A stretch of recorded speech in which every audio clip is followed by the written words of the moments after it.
Hello, welcome back to Cafe Hope, your moment to take some time out here on Radio 4, to take shelter from the storm of global news and listen to stories of kindness, generosity and humanity, served up with a slab of fruitcake and a cup of something comforting. We're at that time of year when it feels good to hunker down, so I'm firing up the coffee machine and chalking up our cafe favourites on the menu board in time for today's guest, whose own early childhood experience spurred him on to bring that same sense of comfort and warmth to children in hospitals. He's Jamie McDonald and he's the founder of Ward Buddies, and he's here with us now. Come on in, Jamie, how are you? Hi, Rachel. God, that was such a warm and cosy welcome. I feel all snuggly. Well, that is exactly the vibe we try and create here at Cafe Hope. So get yourself settled. I'll get you a tea or a coffee or whatever it is you want to drink. What can I get for you? I love a black Americano. I like it triple strength, super bitter. It sets me up for the day. Perfect. I am on it. So while I sort that out for you, you are clearly quite an energised man. You probably don't even need the Americano. You're incredibly fit and active as an adult. But actually, your early months and years were much more challenging, weren't they? Take us right back to the start and tell us a bit about your own history. I think where I'd love to take us, first of all, is about 15 years ago. And I was saving up to put a deposit on a house. And I went to go and sign the papers to buy this house. I had £20,000. And right at the last minute, I got this gut feeling in my stomach. And I just thought, do I really want this house? And then I ended up pulling out. And I started to reflect and I went on a journey to connect with my own childhood. And that's when I went back to Gloucester Hospital. So I ended up spending most of my life in a children's hospital, in and out. I had a rare spinal condition called syringomyelia. So I had an immune deficiency, epilepsy, and sometimes I couldn't move my legs. And so when I went back there as an adult, I saw kids lying in the same bed where I once was. And I just thought, there's got to be more to all this. There's just got to be more. And so instead of buying the house, I ended up buying a bicycle for £50 out of the newspaper. It was one of the worst bikes ever, Rachel, I'm telling you. It was so bad. And then I said to the hospital, I'm now going to attempt to cycle from Bangkok, Thailand, 14,000 miles, all the way back to Gloucester to this hospital to try and give back. Why did you feel you needed to go back there? What was the pull for you? Because it must have been a pretty difficult time, long period of your life. I think it was just following a feeling. And weirdly, I think I spent my whole life telling people I had a great time in hospital. And what I didn't realise is about 5 years ago, my parents ended up splitting up. And I found it really difficult to manage the emotion of it. And so I picked up the phone to a really good friend of mine and he says, call this number and this guy will sort you out. So I call this number and I end up in this back garden and this guy answers and he invites me into this little hut and he says, hi, I'm a psychotherapist. And at this point in my life, I was like, I have no idea what that is. But look, I would love to talk about my parents breaking up. And anyway, he knew my story about being sick as a kid. And then he kind of said, Jamie, do you want to talk about that? And I said, no, I said, don't need to talk about that. I had a great time. But by the third session, he then looks at me really calmly and he says, do you feel abandoned?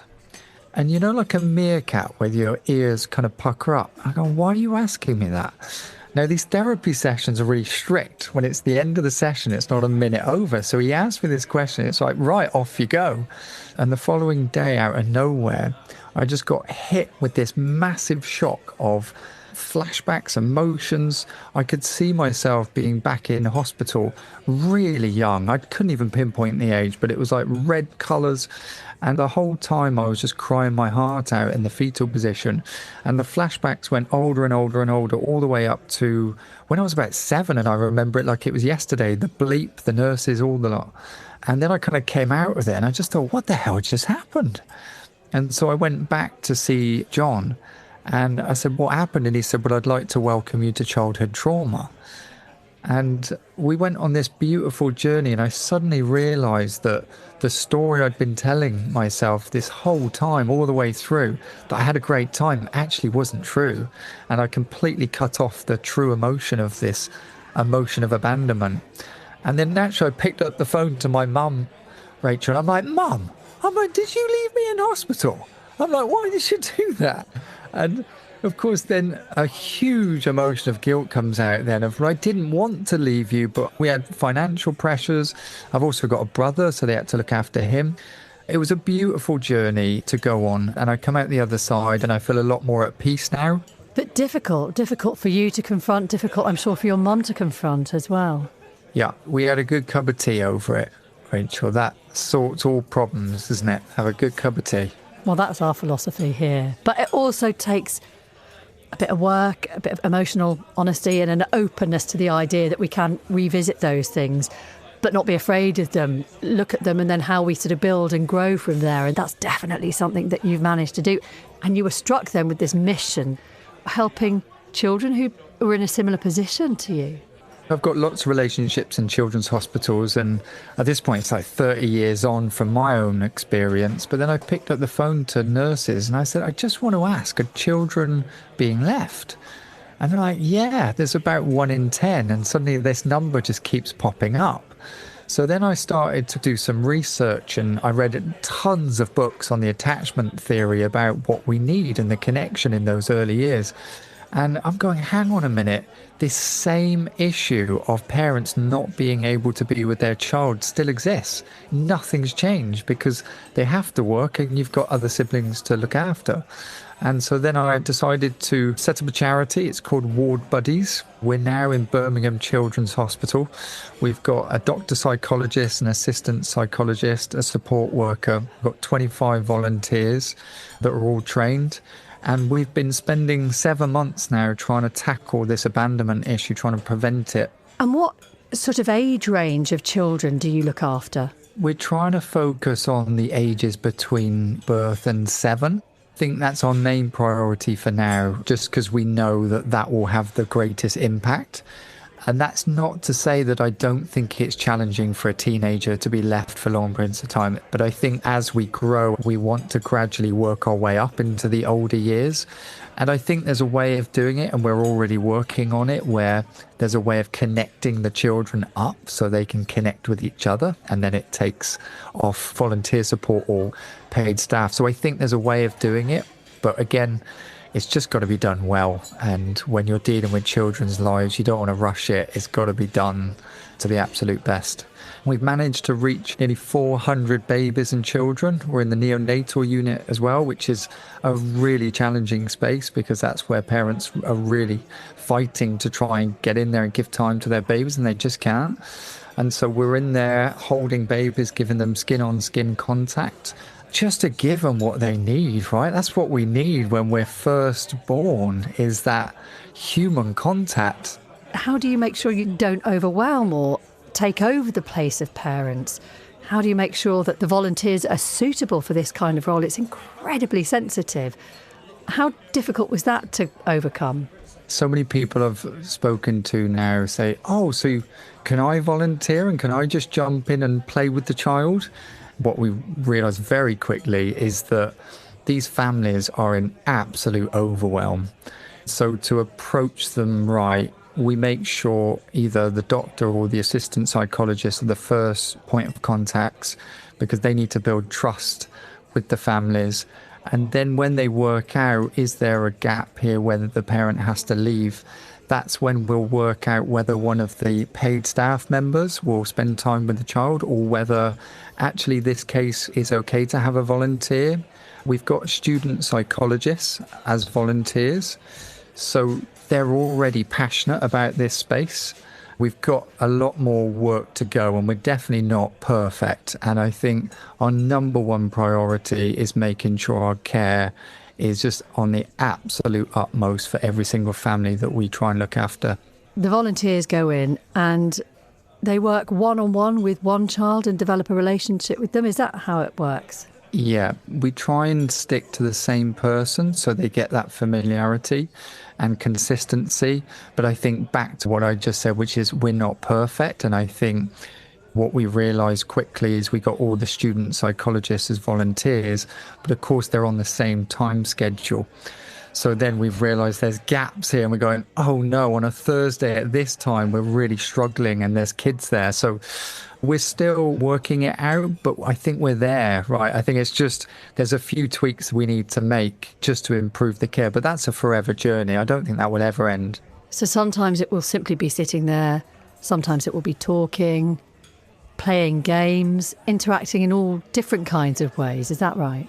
Yeah, so it might be games, it might be reading, but we're really concentrating on the fact that we're not trying to distract these children. We're trying to do things with them where you actually connect. What kind of feedback have you had from both the patients and their families? I kind of saw the parents being alleviated from guilt and feeling okay about leaving. So we've had incredible feedback there. The one thing that I didn't see come in is the feedback from the nurses have been absolutely amazing. Because I think subconsciously they know, right? They obviously know these children being left there for long periods of time. They want to get to them, but they're just so busy. And so they are saying they feel supported now with us in the ward. Tell me about the funding, because this is always clearly a huge part of the story for the guests that we welcome into the cafe here. And you can have enormous passion and belief in what you're doing, but sustaining it over a period of time is always dependent on the kind of basics of financial support. How are you managing that? The good thing is I'm very good at fundraising. So I was lucky enough to win the Pride of Britain for Fundraiser of the Year in 2019. So I understand that side, and so that falls in my favour. I'm doing a crazy model, actually. What I'm saying is if anyone donates from the public, 100% of their donation will go directly to the frontline staff that helps the children. And then I'm now currently working on the background of it. I'm lucky enough that I've been giving talks for 10 years. So I've built up lots of corporate relationships. So I'm trying to rope them in, if you like, to be a corporate member to Ward Beddies, where they will fund the marketing side, the admin side. I mean, the great thing is I'm a volunteer, I always will be, so that's a big cost-saving thing. And so I just need to keep building up the corporate membership and keep continuing on my journey through social media, marketing, and asking for donations and support. Well, it's really wonderful to talk to you, Jamie, and hear your story. It's inspiring, it's so moving, and it's exciting to think about where it might go. I can see it's something that's sort of almost in its infancy, but your commitment to it is amazing. And so good luck, and thank you for coming into the cafe and telling us all about it. Thank you, Rachel. A huge thanks to Jamie, and thank you for all the messages about our previous episodes, which you can find on BBC Sounds. We had this email from Ted, who said, just heard the wonderful pigeon tale from Hannah Hall that gave me a feeling of joy. It came at a time when I was suffering sadness relating to the world news, so thank you, Hannah. And Fleur wrote to Cafe Hope to say it's such an uplifting programme in this current geopolitical maelstrom. If you'd like to email, it's cafehope@bbc.co.uk, or you can send a WhatsApp on 0330 678 4727. And we'll see you soon. How does someone invent a political theory that reshapes the map of the world? How do you get to a scientific breakthrough that saves thousands of lives, or create works of art that stand the test of time? How have brilliant thinkers through history done their best thinking? And what can we learn from them? From BBC Radio 4, it's the second series of Human Intelligence with me, Naomi Alderman. From Karl Marx to Marie Curie, from Emily Bronte to Leonardo da Vinci. How did those exceptional minds do their work? And are there ways of thinking we can emulate today? To find out, listen to Human Intelligence on BBC Sounds.